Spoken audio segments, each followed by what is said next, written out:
গাজার ফিলিস্তিনিদের পক্ষ নিয়ে ইসরায়েলের বিরুদ্ধে তুরস্ক বরাবরই সরব থাকলেও কঠোর কোনো পদক্ষেপ দেখা যায়নি কখনো। তবে এবার পুরোপুরি মাঠে নেমেছে তারা। গাজার চলমান এই যুদ্ধের প্রতিবাদে ইসরায়েলের সঙ্গে সব ধরনের অর্থনৈতিক ও বাণিজ্যিক সম্পর্ক সম্পূর্ণ ছিন্ন করেছে বলে জানিয়েছে দেশটির পররাষ্ট্রমন্ত্রী হাকান ফিদান। ইসরায়েলের উড়োজাহাজের জন্য তুরস্কের আকাশ সীমাও বন্ধ করে দেওয়া হয়েছে বলে জানান তিনি। আর আঙ্কারার এমন ঘোষণা যা শুধু দুই দেশের অর্থনীতি নয়, বরং পুরো মধ্যপ্রাচ্যের উত্তেজনাকে আরও উস্কে দিতে পারে। গেল শুক্রবার পার্লামেন্টে গাজা বিষয়ক এক বিশেষ অধিবেশনে বক্তব্য দেওয়ার সময় পররাষ্ট্রমন্ত্রী ফিদান এসব কথা বলেন বলেই জানায় সংবাদ মাধ্যম আল জাজিরা।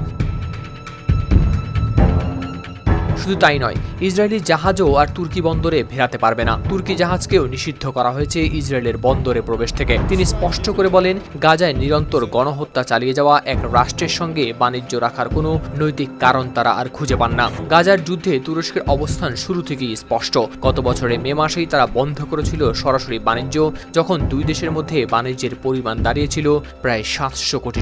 সেই সিদ্ধান্ত এবার আরও কঠোর রূপ নিল আকাশসীমা ও সমুদ্র পথ বন্ধ করে। Devlet terörü karşısında kendisini savunması